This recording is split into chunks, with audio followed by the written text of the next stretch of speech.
The Bhagavad Gita is a book of mankind's collected experience of and answers to life's most basic questions.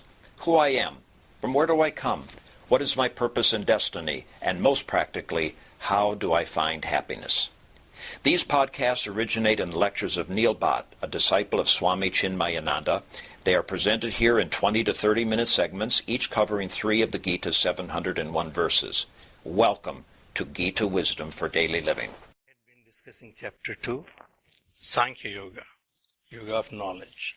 In last few verses, Bhagavan Vedavyasa completely changed the paradigm for us in defining who I am. So anytime somebody asks me who I am, I rattled off my resume in elevator speech. You know what elevator speech is. You run into somebody who is very important in an elevator, you have to tell them everything in that whatever the few seconds you have about yourself. So anytime somebody says, who are you? I rattle off my resume, which all turned out to be my possessions or my accomplishments. And we have learned that in this life we can only acquire things in 3 ways: buy, borrow, or steal. So everything I have right now, which I consider mine, is borrowed from somewhere, bought from somewhere, or stolen from somewhere. So when I say this is me, this body is me, it's actually turned out to be my possession, which I borrowed from this world outside. The food which I have eaten from the time of my birth till last breakfast, it became my body. So on reflection on that, we have very difficult time to define who I am. That I which I am trying to define is very, very difficult. So now Bhagavan Vedavyasa is giving us a way to define I. Who I am. That I am not this, but I am which remains constant. But then there is another idea which I have very firmly established in my mind, that my I is different than your I, and your I is different than her I. And Bhagavan changes that paradigm as well. Then my I and your I and her I is one and the same. That which is pervading everywhere, sarvagataha. So my I is no different than your I, and your I is no different than my I.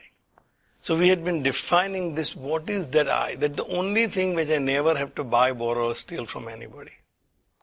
This I never came from anywhere. I always remain I, no matter what situation I am in, or what I have, or what accomplishments are. So far we have seen Bhagavan said that I was always there. There was never a time that you were not there, I was not there, these kings were not there. And these people will remain, that I will remain constant. But that I is not different from your I, from his I. So Bhagavan Vedavyasa is trying to explain this idea which is incomprehensible, aprameyaha. It says, antavante me deyaha nityoktaha saririna anashinaha aprameyaha. It cannot be explained. What that I is cannot be defined. Everything else I can define. My body, my mind, my intellect, my possessions, my accomplishments. When it comes to I, it is inexplicable. Why it is inexplicable is what we are basically defining. That something which I have used to define everything about me is not capable of defining that I. A battery in a flashlight can illuminate everything in the room. If it's dark here, I can have a flashlight, and in the light of the flashlight I can see everything. But if somebody asks what kind of batteries you have in the flashlight, I can't take out the batteries from the flashlight and still rely on the flashlight's light to see what type of battery it is. Everything that I am illuminating in this world as my knowledge is illuminated by my own consciousness. Therefore, to define consciousness, there is no other means available. The normal means of my senses and my intellect and mind are not capable because they are product of this consciousness. Therefore, I cannot be defined. We are continuing in that discussion. The verse 19 says, Ya enam vetti hantaram yachanam manyate hatam, ubhautav na vijanitaha, na ayam hanti na hanyate. This verse and the next one are literally lifted from Katha Upanishad. They almost word by word with minor tweaks in the words. What is the nature of the soul?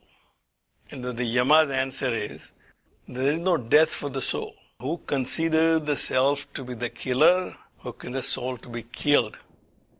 Both do not know the nature of the self. Ubhautav na vijanitaha. Na ayam hanti na hanyate. It does not kill, it does not get killed. The death is not for the soul. And when we say soul, it's something which I consider is to be myself. That which makes me who I am. So you buy a chest of drawers from IKEA. Then the package comes to your house. The chest comes in a package. That package is not the chest of drawers. When you assemble those pieces and create this drawer space, then it becomes the chest of drawers. Till that time, it was the parts which are of no value as chest of drawers. Once you assembled it and created the space in it, it became drawer space, and now it's useful. Now IKEA never sent you that space in a separate package. Here are the parts, here's the space. Please put it together and you hold the drawer space. Space you already had in your house. That space you utilize to create a drawer space. Every time drawer moves in or out, the space moves with it. That's because the drawers are in the space. Space is not in the drawer. But the drawer is full of, I don't know any space in this drawer. We all have always had this fight with me and I. She wants to put everything in my closet. I said, why are you putting my closet? He said, because I don't have space in my closet. So this space which makes thing what it is has actually no reason for you to buy from anywhere. There was no need to buy space for the drawers. All you bought is pieces to condition that space as drawer space. So Bhagavan said that one who considers that this self can be killed, which is the essence of all beings and things. All things and beings are existent because of the universal existence. There was no universal existence, there is no existence for anything or being. And one who considers this existence, the consciousness can be killed, he does not know. Neither does he know if he thinks the consciousness is the killer. The self in me neither can be killed nor can be a killer. Ubhautav na vijanita. Both do not know the essence of the self. But one who knows both, he becomes immortal, which we have seen in the previous verse. And as I said, this verse comes directly from Katha Upanishad. We are trying to define something which is undefinable. So you have to use reference to something which I know. So we know in this world that everything has beginning and an end. So now we can say, na jayate. It does not take birth just like everything else that you have seen, taking birth. Birth in a sense, coming into existence. It was not there before, now it is there. I didn't have a granddaughter before 2011. My granddaughter, I always had this conversation. So, Dada, when did you did this? I said, it was in 2008. So I was not there. So for her, it's a surprise. How can a world exist before she was born? World only came into existence for her when she was born. For her to have an idea that the world existed, including my Dada, is kind of wonderful, amazing thought. So for us it is the same way. Everything starts with time t1 and will end at time t2. There is not a single entity in this world that we know of which does not have a shelf life, including this universe itself. You know from science that it's a pulsating universe, it will continue to expand, its sample will start contracting. It will merge into singularity again. So it says, na jayate, it does not take birth. Na mriyate, va kadachit, it never takes birth, and therefore it never will have any death. In the earlier Upanishads, the idea was to become immortal, no death. Deathlessness was the goal of life. In the later Upanishads, they made the goal of life birthlessness, not taking birth. Because if there is a birth, then only the death comes into picture. If there is no birth, there is no death. So therefore, it says, na jayate. This entity which I'm trying to define is I am. And then I stop right there because everything I'll say after that will turn out to be something I have achieved or accomplished, including this body, mind and intellect. So it says, na jayate mriyate vya kadachit. Never, ever. Nayam bhutva bhavita vana bhuyaha. Once it is in existence, it never becomes non-existent. In contrast to everything that I know, it comes into existence at one time and ceases to exist at another time. Ajaha, and therefore it is unborn. Nityaha, permanent. It has to exist in all three periods of time, past, present and future. I did not exist in past before my birth, therefore I am not Nityaha. I am temporary. I am here for a while, then I am gone. Saswataha, unchangeable. There is no change. It appears that a change is taking place in my life, but it does not change my consciousness. The same example, the drawer space, it appears that I have created drawer space in my house. No new space which I added in my house. It was the same amount of space I had in my house. I just redefined that space. Did it change the nature of the space? The answer is no, because as soon as I remove that chest of drawers, space will remain where it was before. Unchangeable, saswataha, ayam puranaha, ancient. Purana, whatever you can think of, it is before that. Na hanyate hanyamane sharire. This is the first time it defines what the death is all about. It does not get killed by the destruction of the body. The soul remains intact. The consciousness which I call myself remains as it is. Veda avinashinam nityam cha nityam ya enam ajam avyayam is anashinam. That self is indestructible, anashinam. Nityam, permanent. Ya enam ajam avyayam. And who knows that what we just discussed is unborn and immutable. Such a person, katham sa purusaha partham kam ghatayati hantikim. That person, how can he think he can be a killer or the one who is killed? Once I know the reality of the self, that it cannot be killed, who can be a killer of something which cannot be killed? Neither who can get killed which cannot be killed. Therefore, I say, this is a contradictory ideas. On one idea, if you think that if it is immutable, you cannot create a change in it. You are not the agent of change there. Something which is changeless. Something which is indestructible, you cannot be the destructor of that indestructible thing. So one who knows this, he will not be worried about killing or getting killed. Vasansi jirinani yathavihar. The one verse everyone knows is the most quoted verse in Bhagavad Gita. Vasansi jirinani yathavihaya navani gruhnati naro parani tatha sharirani vihaya jirinani anyani samyati navani dehi. See the genius of Bhagavan Vedavyasa. This analogy or the example was given probably 5,000 years ago. It remains applicable at any age. Just as when your clothes get worn out. Now this is something is very new to us because we really don't know when the clothes get worn out now. That concept is gone. It's when the fashion gets changed, or I get tired of the clothes, I donate it, I throw away, whatever it is. But it's never that because it's now worn out. And that's why, because that phenomenon is so unique to us, this generation, or the time we are living in, that we have these torn out jeans. Can you imagine? You know why that fashion is? It's very simple. They have never seen the trousers getting torn out. We grew up with, putting patches on the trousers because that was quite common phenomenon to have clothes getting worn out. But this generation has never seen that ever happening to them. So now that became a fashion.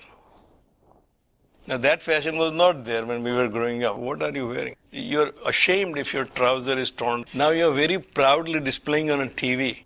Medha was explaining to me, we were in the store. I said, Medha, you don't buy that. Oh no, it's very expensive, Dada, because it's torn.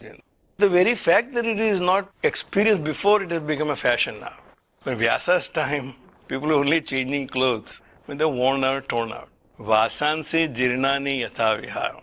When I come to the conclusion, this cloth is no longer appropriate for me to wear because it's all worn out, I buy a new cloth. I put on new clothes. And there is no grieving over, there is no ceremony to bid a farewell to a shirt which is no longer, or trousers which are now worn out. We know, I'm going to buy a new one or I'm going to put on a new one. Navani granati naro parani. A person will put on new clothes without any ceremony, without any grieving over or getting together for having the last rites for that shirt. Tatha sarirani vihaya jirnani. In the same way, the bodies get old and non-functional, not good enough for me. And at that time, anyani sanyati navani dehi. Just as I change clothes, I'll change that. There is always a question. If that's the case, if I'm only changing the body when it's worn out, what about the people who die young? Babies die in cradle. Young people die in accidents. What about that? Swamiji explains here that it is entirely up to that person to decide whether the body is useful or not. Something which is very useful to me right now, at some point of time I'll say, well, this is not good enough. Then Neil, why don't you change your car? Well, it's functioning well. Yeah, but it's too old. Change it. So at some point I'll say, okay, even if it's functioning, let me change it. I buy a new car. That car is now not good for me. But it may be good for somebody else. Somebody will buy a second-hand car and very proud of that car. Somebody used to say that somebody gets divorced. The woman, the guy cannot stand. And now he wants to get rid of her as his wife. The other guy cannot wait to marry her. One can stand that person, other one cannot wait to be with her. So the value of a thing or a being is in my mind, in my own perception, not in the perceptions of the others. See, the value of that body is only for the one who is indwelling that body. If he has exhausted all the things that indweller wanted to experience within that body, that is no longer useful to that person. We have seen Shankaracharya dying at a very young age. Vivekananda dying at a very young age. They have done their part, and now they have to move on to the next stage of evolution. So Bhagavan says, Tatha sarirani vihaya jirnani anyani sanyati navani dehi. We are introducing the idea of transmigration here. In the verse before, first time, it defined what death is. Death is only for the body. Then what happens to me is an ego center. That which considers I, aham, and we have learned in Tattva Bodh before that aham is part of my thinking entity, chitta. That chitta has the four parts, mana, buddhi, chitta, and the last one, ahankar. That ahankar says I exist, that I will remain intact. That I still wants to have new experiences. For those new experiences, it requires a new equipment. This will transmigrate from this state of existence to the other equipment. We'll stop right here. Om Sarve Bhavantu Sukhina Sarve Santu Niramayaha Sarve Bhadrani Pashyantu Ma Kaschid Dukkha Bhag Bhave Om Shantihi Shantihi Shantihi Harihi Om Shri Gurubhyo Namaha Harihi Om